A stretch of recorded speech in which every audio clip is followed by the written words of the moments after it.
Hi there, and welcome to episode 23 of Side Chat. In today's episode, James and I talk about gossips in the workplace. I hope you enjoyed this episode, and as usual, if you have any questions or suggestions, please do send us an email to sidechat@omnisci.com or tweet to side_chat.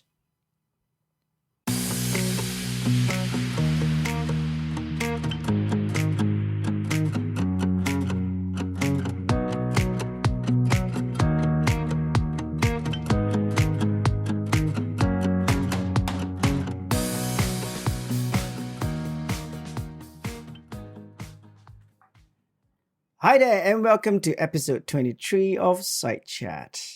If this is your first time tuning in, welcome. If you have been a listener to the podcast, thank you for your support.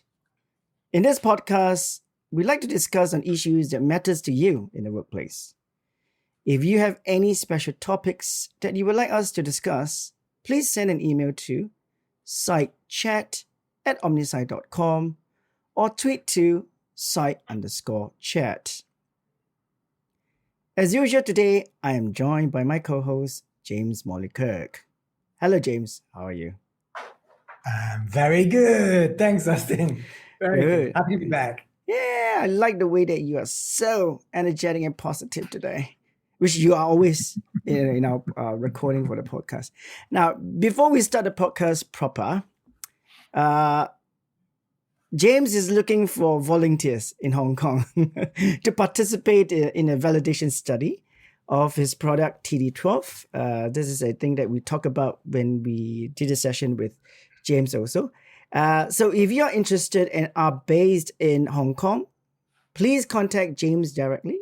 I will put his contacts in the show notes today. So you could actually email James and see how you could help him. Yeah. Thanks. It is a personality questionnaire. It is, of course. Really interesting one.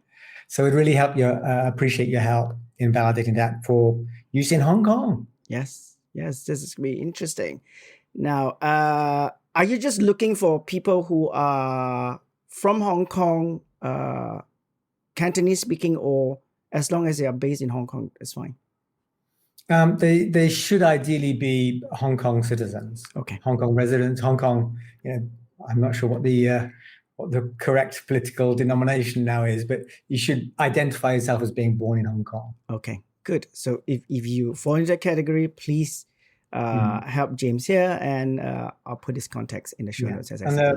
The questionnaire is available in Fanti, Tianti, and English. Okay. Okay. So good. So if you want to, please help him. All right. Now we got that out of the way. So today, what are we talking about today? Workplace gossip. We are going to be talking about gossip. Yes, gossip is one of those things that is I guess it's a social activity in the workplace where we find time to talk to our peers, our mates in the workplace. Is a way we communicate, I guess, to talk about things that we might not want other people to know. So this is going to be interesting to talk about this in the workplace. Obviously, we will try to present as broadly as we can, both the positive side and also the negative side of gossip, and how that is going to kind of impact on the organization itself. So what are the positive and negative impact of gossip? Who tend to gossip more, or rather who tend to gossip, and then how gossip is going to impact on workplace, as we say earlier on, and what can organization really do when we talk about gossip in the workplace. Yeah, I think as usual we are going to be able to kind of give a brief maybe definition of gossip. Both James and myself, we have been looking at some of the research, and I think one of the things that we agree is that there is not a definite definition of gossip, but something that we found maybe on research. If I may, I'm just going to read a definition that was used in one of the research here. Now, according to the researchers, they say gossip is a pervasive activity within organizations, but not many research has done on workplace gossip itself. Now, why is this the case? It could be the fact that firstly, gossip has a negative connotation to what we understand socially. What gossip is something that people talk bad about someone else or something else, or someone who has an evil tongue. Or the other reason that was mentioned here was perhaps gossip is such a insignificant thing that maybe it doesn't really warrant a kind of serious attention in terms of research. Despite that, we have found some research on gossip, but obviously those gossip research is very limited. They are very subject to the context they have been researched on and the population for sure. Now, before we go on a little bit, James, your perspective about gossip in your mind, what is gossip then from your perspective? First, I'd agree with what you just said, that the psychological community seems to be very clear that there's not enough research on this, that there should be more. And because of that, we haven't, as psychology often grapples with when it comes to complex social paradigms, the definition isn't clear yet. So until we can get a really clear definition, it makes it problematic to study, because people relabel, they study left, they study right, and we don't quite get there. But it's clearly something that I'm more aware of now, having read into it. That's for sure. There was a definition by Kurland and Pelled in 2000, which talks about informal and evaluative talk in an organization. So we're talking about workplace gossip here. Informal and evaluative talk in an organization, usually among no more than a few individuals, among other members, about another member of that organization who is not present. So that's a very straightforward thing. It's about talk about another person who's not present, evaluative. There's a separation sometimes between gossip and rumour. Again, it's not, I don't think that the definitional split is there, but there's one thing that happened in 2004 suggests that rumour is about discussing uncertain events in the public sphere, traditionally associated with male activities, such as those occurring in an organization. This is about, if you're talking about whether downsizing will occur, that would be considered a rumour. Why it's related to males, I don't know. Whereas he'd suggest that gossip is more private or social and traditionally a women's territory. So is rumor is not about people, it's about things? I don't know that. I can spread a rumor about you, can't I? For sure. We typically say that, I'll spread a rumor that Austin is going to be, going to move into biological, eco-friendly farming in Guatemala. Is that a rumor or is that gossip? That's a rumor, because it's completely untrue. Yeah. Well, no, rumors doesn't have to be true or not. It's a rumor. I've heard. I don't know. Yeah. So difficult, very complex social communication processes going on. Yeah. Undefined. I think as we talk about it further, we're clear that it is social. Yeah. It's not public, as in shared between a lot of people. It's something that is a dynamic, has a dynamic, like a viral effect. As it spreads from one person to another, or to a subgroup, to small subgroups, to another subgroup. And that's how the gossip becomes insidious, because it gets to sometimes the target person through a roundabout way. It's unclear where it's come from and who started it, or why, the motivations. And that can be have typically negative effects on the individual or the group they're part of. And so it's typically seen as negative. Yeah. I want to go back to what you were saying about rumor and gossip. When you gave the example that rumor tends to be something that is done by male rather than female, whereas gossip is more on the female. The immediate thing that came to mind was there's a component of being a male person and a female person. A male person is more kind of gung-ho in a way. They don't mind saying things, but then they could retract it after that. Stereotype. Stereotypical, isn't it? And at the same time, for women, they kind of, because when the nature of gossip is a shared, intimate situation, when you only talk to people who you are familiar with, or you gossip with people you're familiar with about someone else. That's a good point. Yeah, I think this is something that is very distinct there. I do appreciate that you were saying, oh, there's a stereotypical kind of a notion there. But we are not saying that men don't gossip. Men do gossip too. It's just that the way it was delineated was quite interesting. And then that got to my mind thinking that maybe the gossiping bit has a kind of social component there where people don't gossip to just any person down the street. They gossip with people who are familiar with. So gossip has a kind of, in a way, a kind of camaraderie, social element there. Some gossip could be not so, as you say, it's quite insidious, but it might not necessarily, the content of the gossip itself might not be as bad as what most people think. It could be just maybe a little bit of fun banter between close people amongst themselves. They don't talk about, they don't share with outside that group. So I think we were talking also about the social identity bit about gossip. Being part of the group to share those information.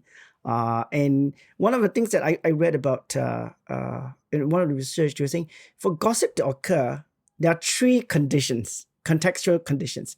One, sociability, shared frames of reference, and privacy protection. In terms of the first one, sociability, they said, it's about how acquaintance type relationship. Gossip rarely takes place as neither party is certain of others' disposition on anything. So it's very unsafe to engage in discussion outside that familiar group. And then it's only because they are have a very good relationship, they are more happy to share and socialize in that way in terms of the gossiping. And then going back to what you were talking about, social component there, gossip fulfills the human needs to belong to a group setting. And that itself give that kind of permission, I guess, thriving ground for gossip. And normally you will see people of the same kind, the same group. They do that a lot. They share the same values, they share the same ethics, and they talk about certain things. And they all share the same frame of reference there. Conformity, consensus. That's why it becomes kind of common for gossip to happen in those social contexts. Thirdly, they were saying, gossip may not necessarily become public information.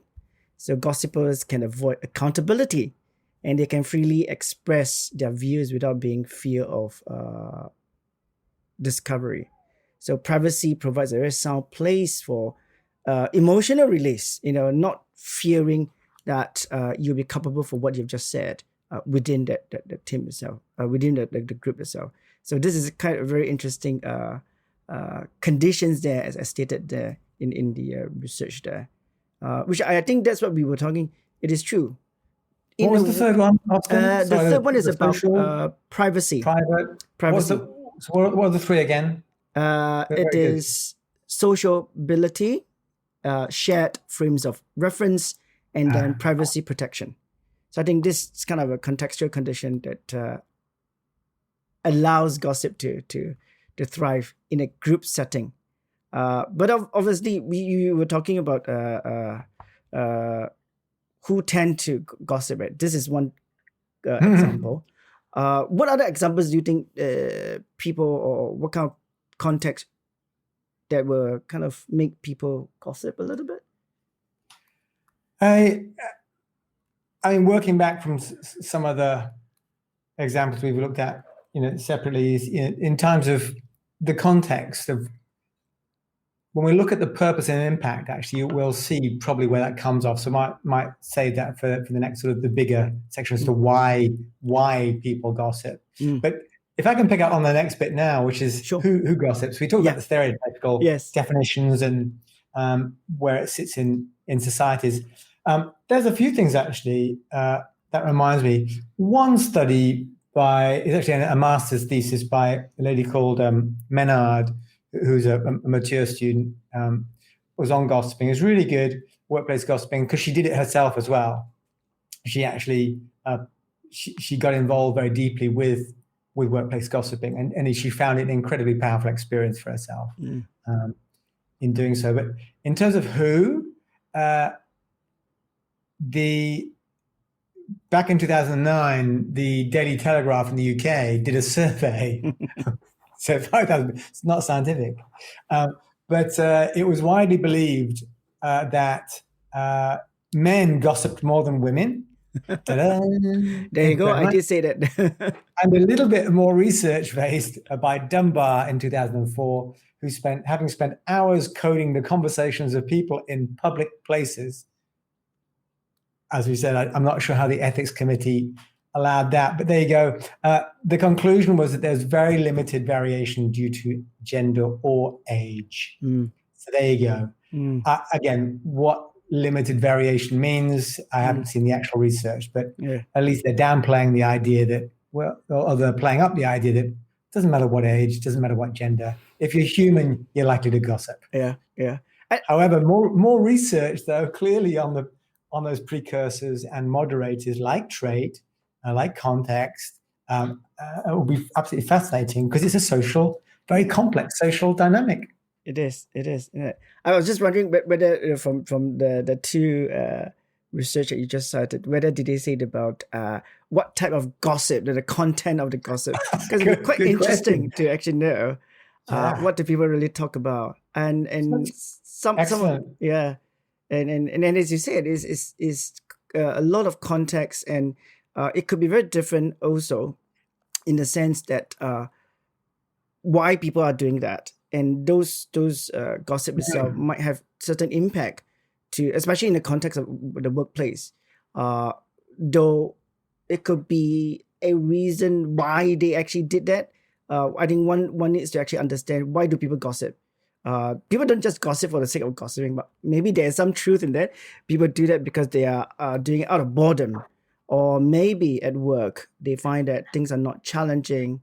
Therefore, this is an avenue to maybe talk about their frustration at work, or maybe they have some grievances in the workplace that they couldn't find the best way to convey those grievances. So the only way that they could feel comfortable maybe is to talk to their mates in a team and gossip about maybe their bosses, the structure, the organizational processes, etc. And I think this is where it is important when we talk about something like this. But not just to kind of say gossip is bad or gossip is good. We need to understand why people actually gossip. Are there reasons for that? Yeah, if we can get to that next would be great. Yes. So just onto your question though, you were talking about what they gossip. It reminded me of some research that unfortunately I couldn't get the paper for, but I've got the abstract, which is by Van Vuren et al. 2005, who were attempting to produce a typology of gossip. So categorizing those things. But I can't answer your question, but somebody might have done so. Someone is probably doing this research at the moment. Well, back in 2005, so it was done, but I haven't seen the results. So there might be a typology of gossip, which would be interesting. And think about what you just said about typology of gossip, the content itself. We are now so bombarded by a lot of social media technology. And we know the concept of fake news that we see, and people take to news readily and take it, a form from gossip. The media of gossip. So yes. Is gossip gossip face to face, or is it now on social media? But now with privacy issues on social media, you sure you want to gossip there? You might be held liable for it. That's down true. to your point that you can't track it. So is gossip primarily still verbal, face to face? That is definitely, I think, interesting notion there, and a question to us. And even though you're talking about privacy law and privacy law legislation, etc., people can still hide behind a facade when they're on Twitter, for example, or any other social platform there. And that itself is devastating. It would be interesting to see research in that area, because I automatically see the repercussion of this kind of behavior. It becomes a form of cyberbullying already. And then maybe we can do a little bit more later with the impact of gossip from there. What are the different things that can be kind of as a result of gossip itself to both individuals and also to the organization there. Now, we talk a little bit more about who tend to gossip, and I like the fact that you were saying the Telegraph research men tend to gossip. So there, in terms of gossip, there's no gender specific, there's no age specific. Everyone does that because it's a social need, I guess. We were talking about evolutionary perspective there.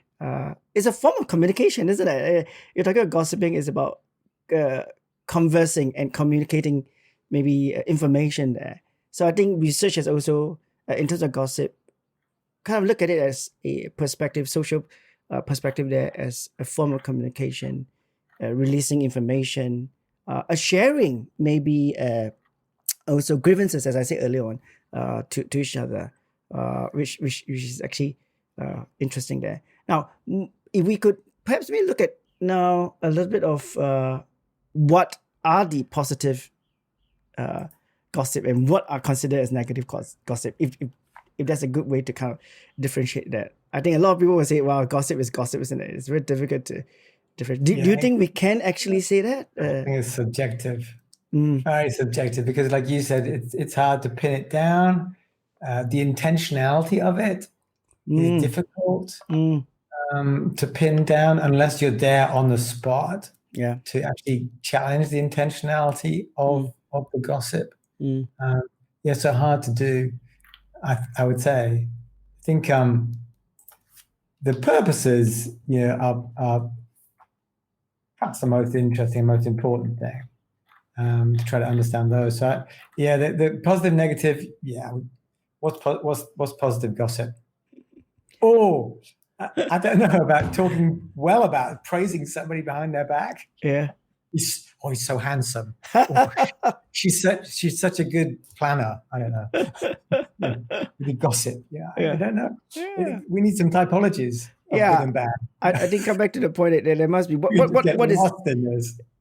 is the classification of positive and negative gossip? Yeah, it's so subjective, isn't it? We need that typology, or we get lost in our own subjectivity. Like, well, what is? Yeah, and I don't think that advances the.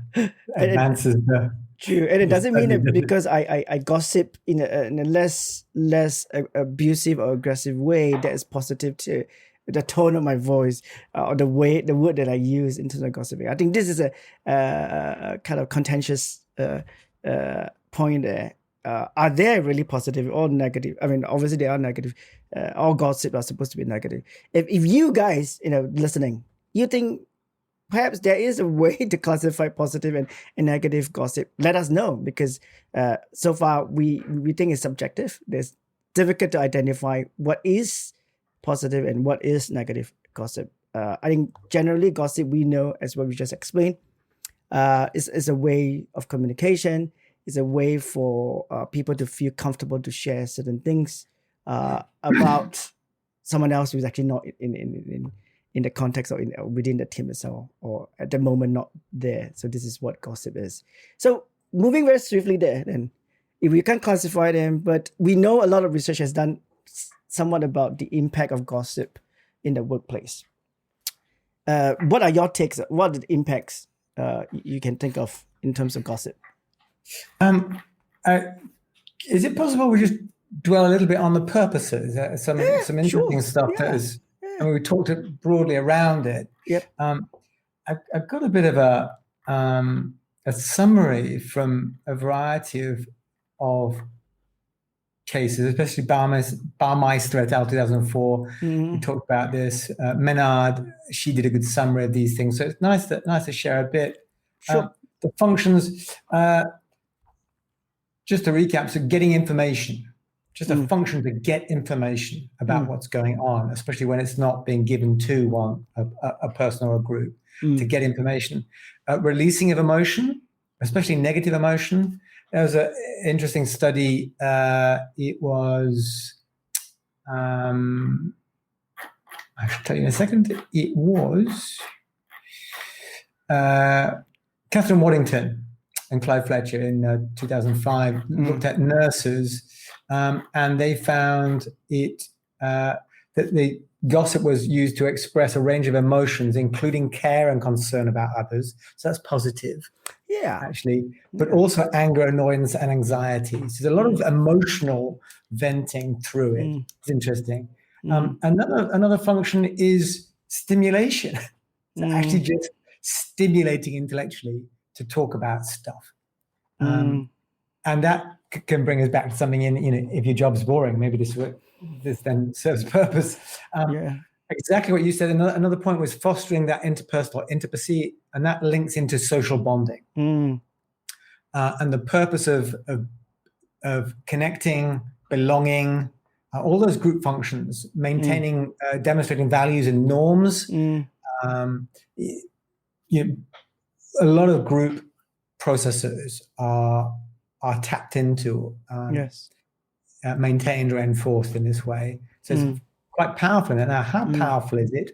As your point was really strong, that this is done with people that I trust, that I feel identified to, or that I want to bring in closer. So I'm going to share some gossip and I'll bring them in close because I'm demonstrating trust. So really strong social bonding technique. Entertainment, which is, I guess, that part of that intellectual stimulation, literally is just entertainment and storytelling. So it's, got to pass the time. It's stimulating or it's entertaining. I put those together now. So there's a support function, which is potentially emotional during times of uncertainty. So if I'm uncertain, then I can reach for support. That may be, again, part of that emotional bit we talked about, just the leveraging, supporting, or otherwise of venting a bit of emotion. But this would be actual support. Identity building is an interesting thing, but part of that group process level, I suppose, another level, is identity building, which I'm identifying myself in a group, either with an organization, with a group, a subgroup. One way or another, I'm showing who I am and who we are. So I guess that's, again, with the social bonding a bit. There's a lot of social complexity going on. And the final one, a positive purpose, a typical purpose, can be positive again, which is social status building. So my social power, especially if I'm the one providing the gossip, I'm the gossip monger. That's an interesting, again, another subpart of that group. So I'm demonstrating my value because I'm confident, prepared, I know, I'm in touch. I'm demonstrating my social value by leading. Again, in gossiping is interesting, isn't it? The different roles that people can play in gossiping. Do I lead it? Do I echo it? Do I what? Validate it? I don't know. So that's an interesting group. The negative functions of gossip, again, from these guys was much more in your area of that CWB. And a lot of it is the social bit, but there's also the organization. So social exclusion or threat, which then relates to the purpose for damaging someone's identity or reputation. It could be, again, that I'm using it to enhance my social power at the expense of somebody else. So again, targeted at somebody else. On the organization level, it could be used as a way to challenge the status quo. And that it actually can undermine corporate government. And it's intentional to do so, to spread distrust against the organization. Yeah, for sure, yeah. Those are sort of a summary of the functions of positive and negative. I mean, to add on to one point, what you were talking about purpose there, one of the things that we mentioned prior to this recording, we're talking about managing stress. One form of actually people resort to that is to manage the stress that they feel at work. If they feel that using the theory of conservation of resources, where they feel that in their work itself, they're not supported by maybe their peers, their organization itself. One way of letting go that frustration is to gossip. And it gives them a little bit more avenue to vent that anger. But of course, that is one way of coping strategy there.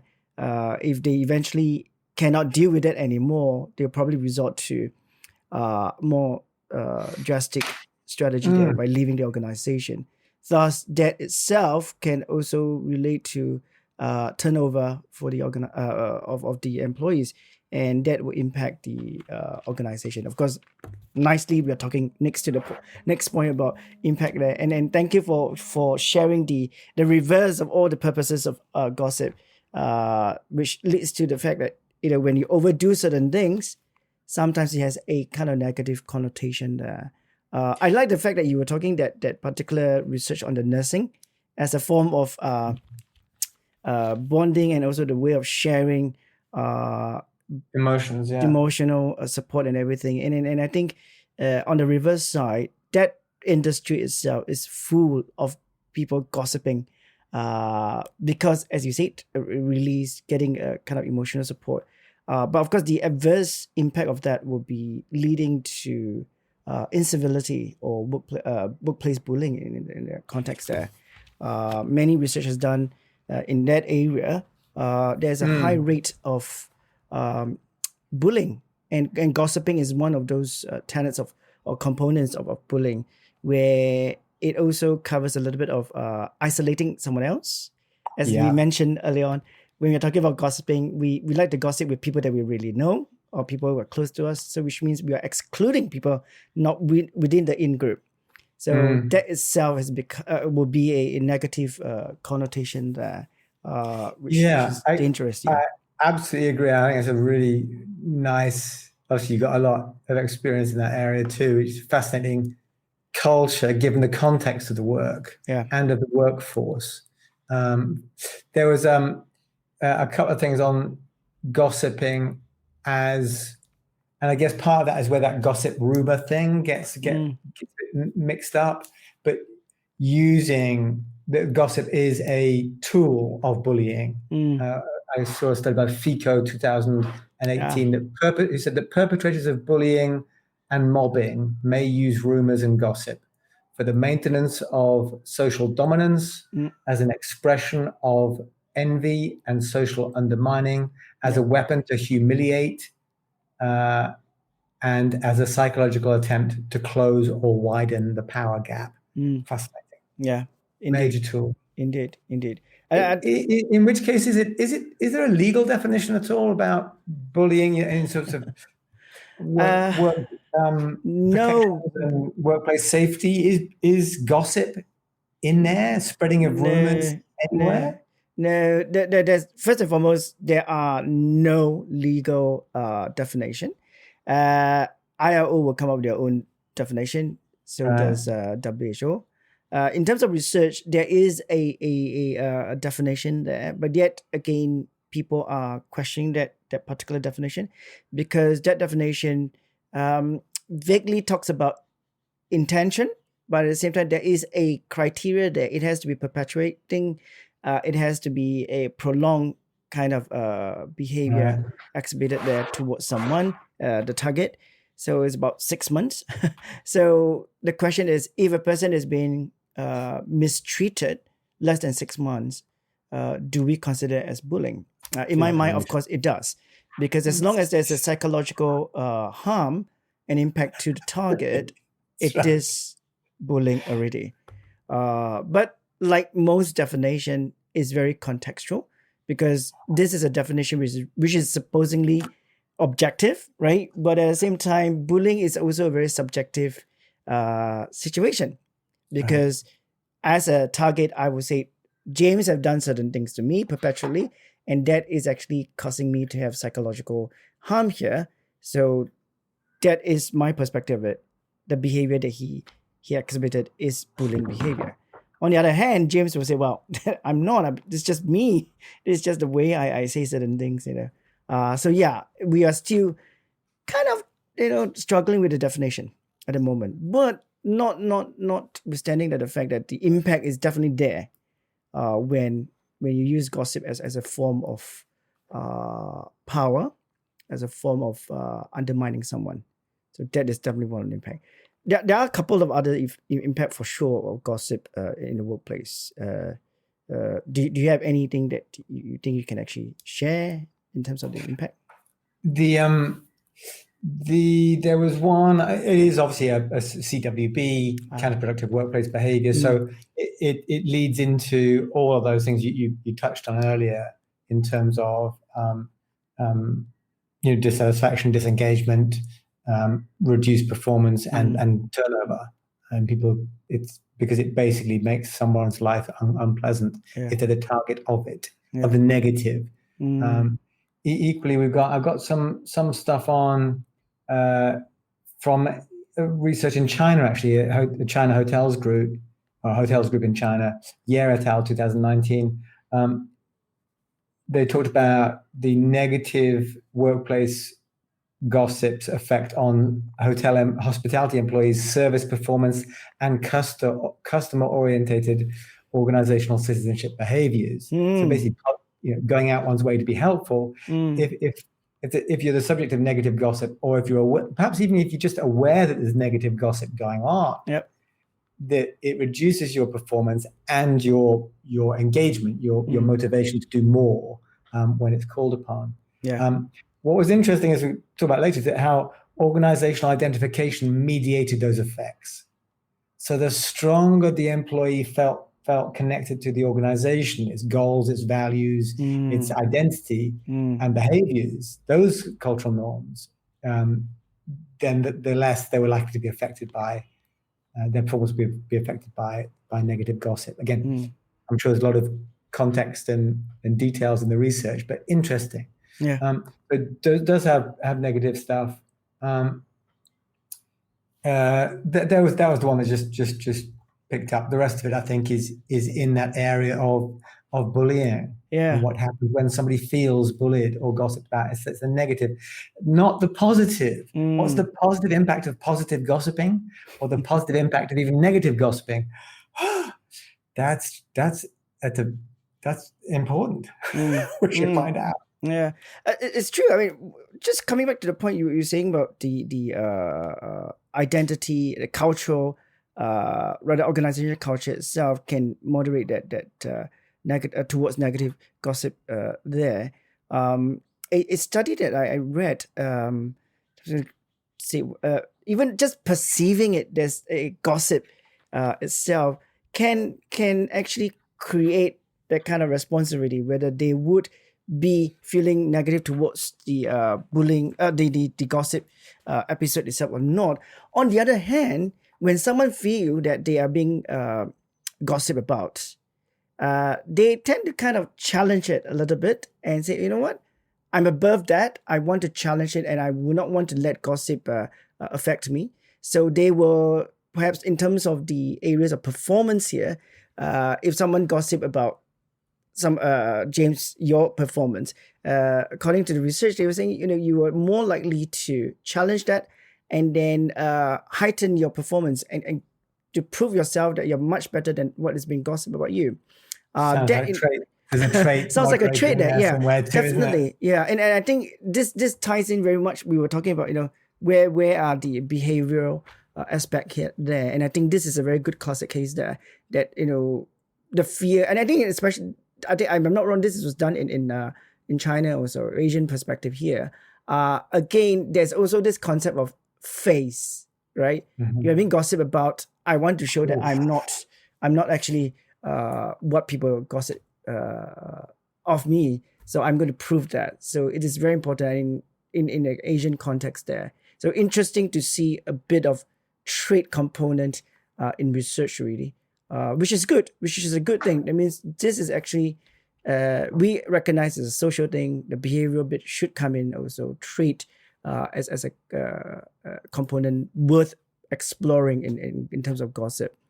And I think this also leads us to perhaps maybe the last part that we want to talk about is So now we talk about gossip, right? We know how it is manifested. Who are the people who are most likely to gossip? The purpose of gossip, the impact. So what can we do then? What should organization do, or what should an individual do really when we talk about gossip? I mean, we talk a little bit about strategy the individual takes. How about organization? Should organization do anything at all when it comes to gossip in the workplace?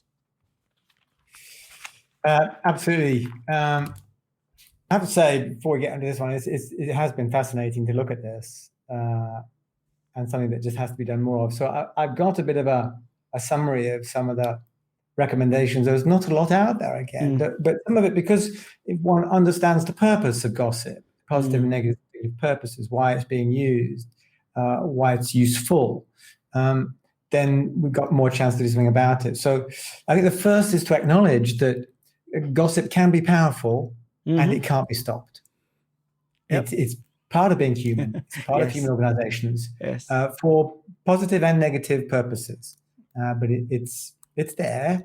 So trying to stomp out gossip is really quite naive and silly and will be counterproductive. So don't go on a crusade, try and stamp out gossip in the workforce. That ain't going to work. That'll just disenfranchise more people. So some positive recommendations. A lot come from some research by Grosser et al. 2012, who are looking at positive and negative workplace gossip. Firstly, to acknowledge, if you can, just take a bit more of an interest in gossip and acknowledge it as being symptomatic of something. So if you're hearing gossip, say, well, where is this coming from? No, it's not so important where it's coming from to stamp it out. It's why. What's the purpose of this gossip? Is it social bonding, identity? Is it benign, or is it caustic? Is it directive? Is it purposeful? Understanding the impact of that gossip is obviously important. So you've got to get involved. Is it in it, not just dismiss it? Understand what effect it's having. Understand why it's there and what effect it seems to be having. So you might need to do a little bit of research, either direct or indirect, to understand it, of what it is, why, and where it's what potential impact. The second one is about that. Once you've explored those needs and the reasons, a lot is about your organizational culture. And related to that, of course, it's a very big subject, but behavioral standards, grievance procedures, civility, organizational justice and fairness in the organization, how people are supposed to be treated and are supposed to behave. So to your point, if you walk into a new organization and you go to the canteen, I use that as an old example, given that we work at home these days, but the nursing crew example would be a classic, or even in the military, my old area. You go into lunchtime in the military canteen, for example, and everyone's gossiping about something. They're bitching about something, they're arguing about something. But if you're pervasive, if that gossip nature is really always about he, she, they, that, argue, dissatisfied, complain. It's awful. It's an awful culture to be part of when that's endorsed and maintained. But it doesn't start there. It's a symptom. But having standards and obviously all that culture building, culture maintenance, and how organizations want to be, expect people to be, how if people feel, bullied, intimidated or gossiped about negatively, that there are routes to deal with it that are encouraged for them and for the group. So this is how we deal with it. We don't avoid it. We talk about bullying. We talk about gossiping.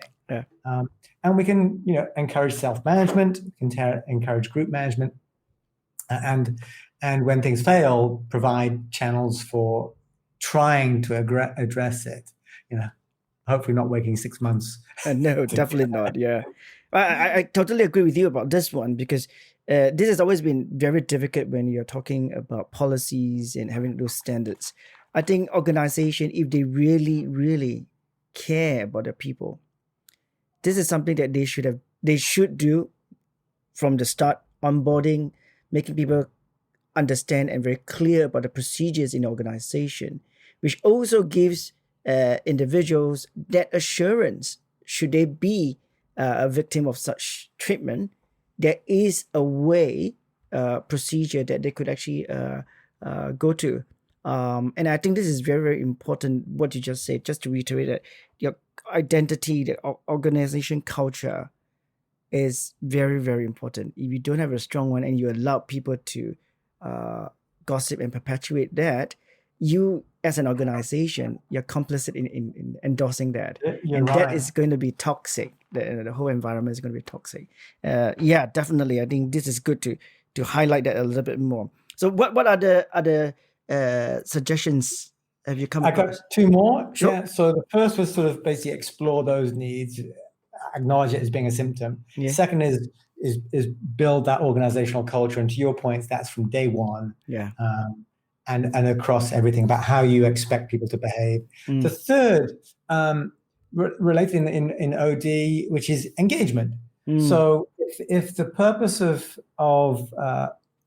one of the purposes of gossiping can be emotional venting of dissatisfaction or stress, then obviously a purposeful, interesting, engaging job and organization is what you want first. Give me those things. Yeah. So I'm not overstressed. I'm not protected from bullying, but give me a job and organization context that is positive, engages me, gives me positive experiences, not negative all the time. It's the balance. Then I'm less likely, my gossiping is likely to be positive gossiping, just for normal social grouping and identity balancing, whatever it is. But I'm not complaining. It's like, because I don't need to invent things to amuse us, because we're being amused in what we're doing. We're interested in what we're doing. We're enjoying our work and our people we're working with and how we're being treated. It's all good. So the gossip then is a positive, normal social functioning, maintenance purpose. So engagement would be the third point. Yeah. But of course, one thing has to kind of highlight there again.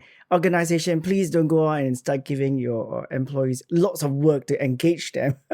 And then that is not going to help, because that's going to make them even more frustrated and they will even gossip even more.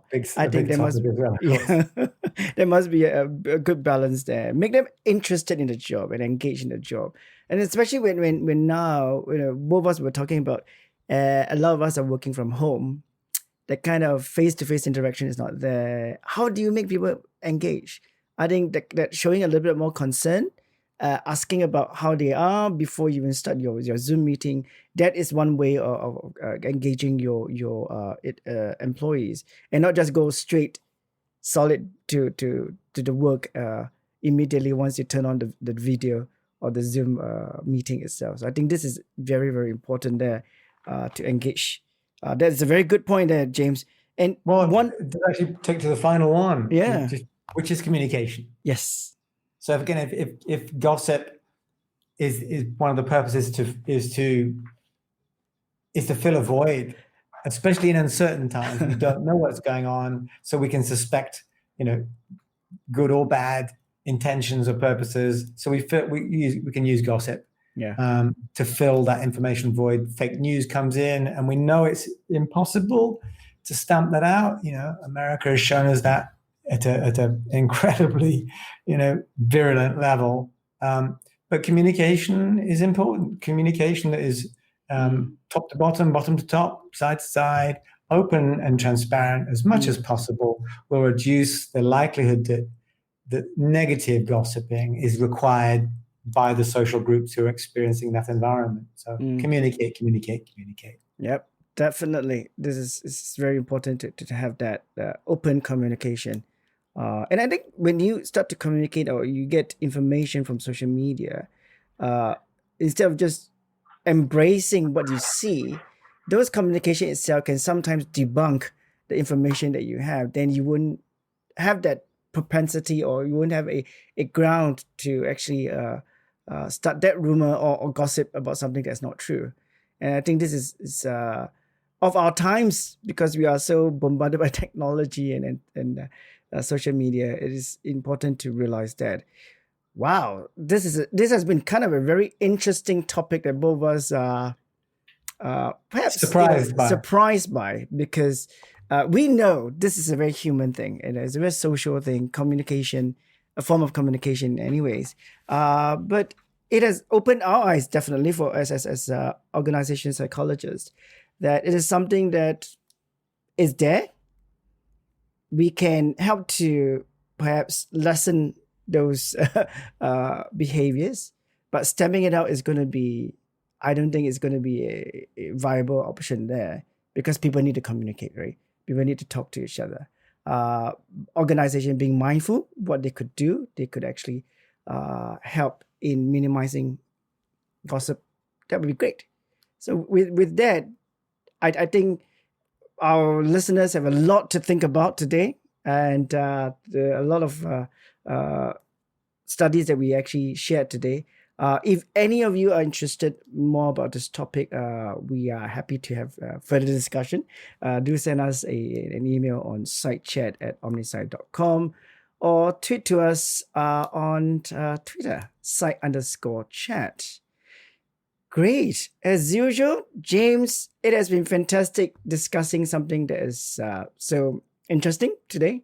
Thank you. Looking forward to the next podcast recording, and stay tuned, listeners.